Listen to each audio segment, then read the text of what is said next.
Olá pessoal, eu sou o professor Oswaldo e hoje vou apresentar para vocês um pouco de estatística. É uma disciplina muito usada na engenharia e na vida industrial. Eu, como engenheiro por um bom tempo, por 3 anos, usei isso na indústria. Então vou passar um pouco dos conceitos de média. Primeira coisa, a gente estuda estatística para uma forma de organização, certo? Uma forma de apresentar os dados para o teu gestor, né, para o teu chefe, porque muitas pessoas entendem melhor as coisas visualmente do que falando, outros, né, escutando. Então, isso é uma forma de você apresentar os dados, certo? Assim como você consegue tirar muitas conclusões a partir da estatística, a partir de teste de hipótese, que é o final da matéria, a partir de um desvio padrão, que nós vamos ver, certo? A partir das médias, que nós vamos ver hoje. Então, você consegue ter muita interpretação para tomada de decisão. Então, vamos supor que você seja um gestor, você que está estudando engenharia com nós aqui da FEITEP, ou com outra instituição que vai vir para a FEITEP posteriormente. Você estuda estatística, você é o gestor, você tem os dados apresentados, uma média, um desvio padrão, um teste de hipótese, uma distribuição de frequência. A partir desses dados, você vai falar assim, bom, deixa eu investir mais em tal setor, porque isso não está sendo benéfico para mim nesse momento, ok? Bom, então para se começar a estudar estatística, você tem que entender a diferença, certo? Diferença entre população e amostra. População é o todo, é o universo. Como assim? Se eu tenho uma população de 100 pessoas, eu tenho que fazer a análise das 100 pessoas. Se eu tenho uma população ou peças, eu posso pensar como população, peças de 100 peças, 1000 peças, 900 peças, vai ser o todo, sempre vai ser o todo. Então a análise estatística, na verdade, o tempo gasto para isso será muito maior. Compreende o que eu estou falando? Certo? Já a amostra, você consegue inferir toda essa população, compreende o que eu quero dizer? Então você infere toda essa população fazendo a análise de muito menos dados, certo? Então, por exemplo, você fez o cálculo que estatisticamente essas 100 peças você precisa de 22, ok? Então você vai avaliar espessura, por exemplo, altura, diâmetro dessa peça a partir só dessas 22. A partir dessas 22 peças você consegue interpretar toda essa população. É assim que é feito em eleição, é assim que é feito em qualquer tipo de indústria. Então, notação científica, pessoal, a gente tem 1 vezes 10 ao quadrado, certo? É melhor deixar como 1 vezes 10, para você ter uma representatividade melhor, certo? Está escrito aí. Então, isso aí vai ser igual a 100. Né? E depois, 1 vezes 10 menos 4 vai ser igual a 0,0001. E 10 elevado a meio, você também tem que ter conhecimento de fração e outras variáveis para saber como funciona a notação científica na estatística, que é muito importante. E algarismos significativos. Tu também tem que ter conhecimento, por exemplo, 0,04 e 0,4. Tá? Então, os dois aí no caso tem um algarismo significativo, porque 0 antes do número não conta. Se eu tivesse mais um 0 depois de qualquer 4 aí, teríamos 2 algarismos significativos. Gráficos são coisas que a gente tem que observar também. Então, você tem um gráfico, certo? Onde você tem diversos pontos, correto? Então, às vezes você traça uma reta, né?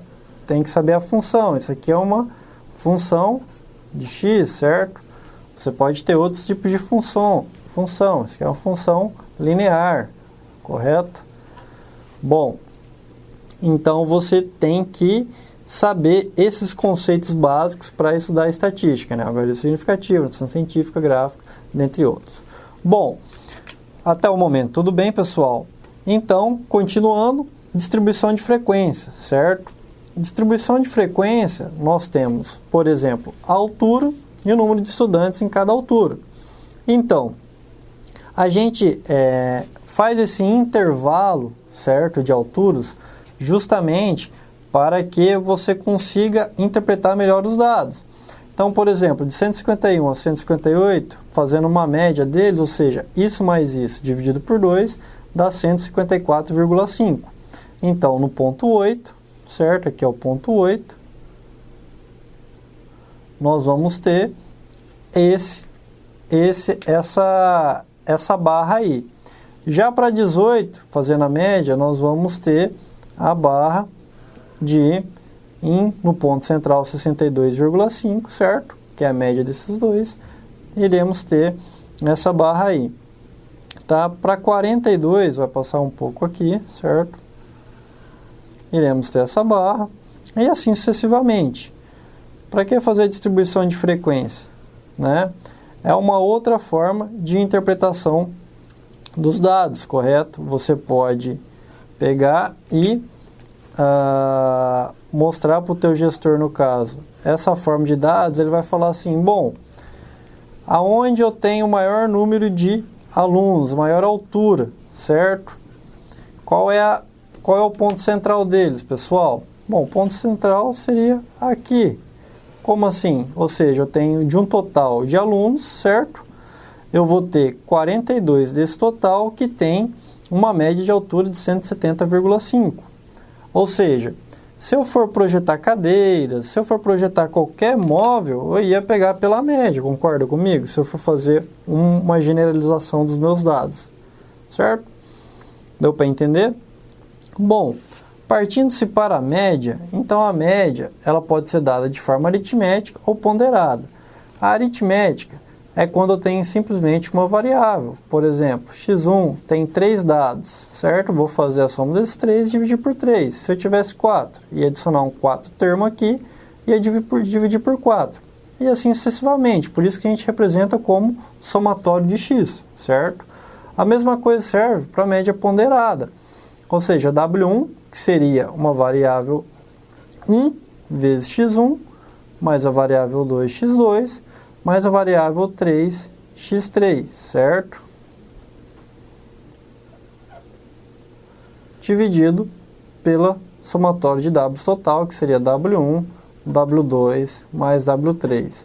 Nós podemos ver isso aí nos exemplos abaixo. Por exemplo, a média aritmética dos números 8, 3, 5, 12 e 10, ou seja, eu tenho quantas variáveis, pessoal? Uma variável. Qual é a variável? Somente números, vocês concordam? Certo, né?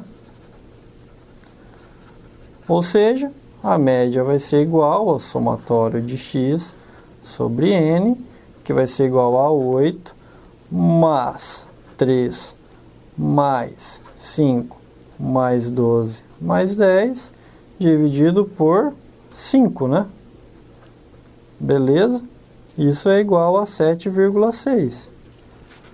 Já se fosse uma média ponderada, se o exame final em um curso tem peso 3 e as provas correntes do peso 1 em um estudante que tem nota 85 naquele exame, 70 e 90 nas provas, sua nota média ou seja, nesse outro exemplo, como é que eu iria fazer? Eu tenho a média, como forma, uma média ponderada ou simples, pessoal? Nesse caso, isso é uma média ponderada por quê? Quais são as minhas variáveis? Peso, certo? E notas. Você concorda comigo ou não? Né? Ó, tem as notas e tem os pesos. Tem peso 3 e as provas correntes peso 1, ou seja, o exame vai ter peso 3 e as provas correntes peso 1. Ou seja, vamos supor que a prova 1 seja, as provas correntes seja o 1 e o 2, certo? Isso aqui é um x. Desculpe. Então, nós teremos essa configuração da equação. Vocês concordam comigo ou não? É isso que a fórmula representa para nós, né? Provas correntes, certo?